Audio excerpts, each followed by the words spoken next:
पाकिस्तान 'ਚ पंजाबी कॉम्प्रैस्तां दे सब तो वड्डे नैटवर्क पंजाबी नैशनलिस्ट फोरम वालों जी आयां नूं। पंजाबी कौम की तश्कील की बुनियाद की है। पंजाबी कौम की तश्कील मुश्तरका जमीन इक्को जही जुबान सकाफत ते तारीख की बुनियाद ते हैगी ते मुख्तलिफ मजहब ते मुश्तमिल एक कौम है। मजहब के मुख्तलिफ होने के बावजूद एक ही जमीन ते रहन इक्को जही जुबान सकाफत ते तारीख दे होने दे करके पंजाबियों के मुश्तरका सियासी ते दुनियावी मुफादात ने। मजहब के फर्क के बावजूद एक ही जमीन ते रहन तो इलावा जुबान सकाफत ते तारीख ते इक्को जे अखवान दे करके मुसलमान पंजाबी, हिंदू पंजाबी, सिख पंजाबी, क्रिश्चियन पंजाबी, अहमदी पंजाबी एक ही कौम नाल वास्ते रखते ने।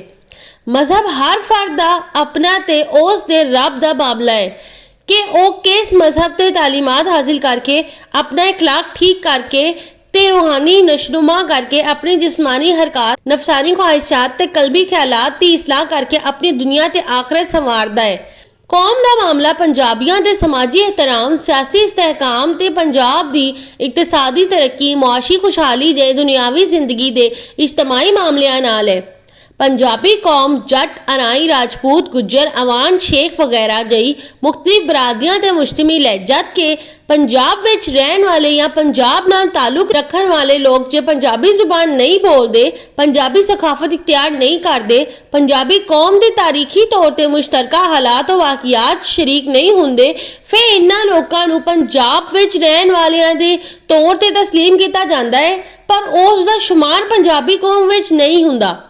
पंजाब नूं अपनी धरती के तौर ते कबूल करना, पंजाबी जुबान नूं मादरी जुबान के तौर ते अपनान, पंजाबी सकाफत नूं इख्तियार कर लैन, पंजाबी कौम की तारीखी तौर ते मुश्तरका हालात वाकियात शरीक होने दे करके गैर पंजाबी निजात जातां ते बरादरियां दे लोकां नूं भी पंजाबी तस्लीम किया जाता है ते पंजाबी कौम का फर्ज शुमार किया जाता है। बाबा फरीद बुल्ले शाह वारिस शाह दा अरबी पसे मंजर सी। बाबा फरीद पंजाबी जुबान के पहले शायर सन। वारिस शाह नूं पंजाबी जुबान के शेक्सपीयर के तौर पर तस्वुर किया जाता है। बाबा फरीद बुल्ले शाह वारिस शाह नूं ना सिर्फ मुसलमान पंजाबी बल्कि हिंदू पंजाबी, सिख पंजाबी, ईसाई पंजाबी भी पंजाबी कौम के रूहानी रहनुमाओं के तौर पर तस्लीम करते ते इन्हां नूं इज्जत एहतराम भी करते हैं।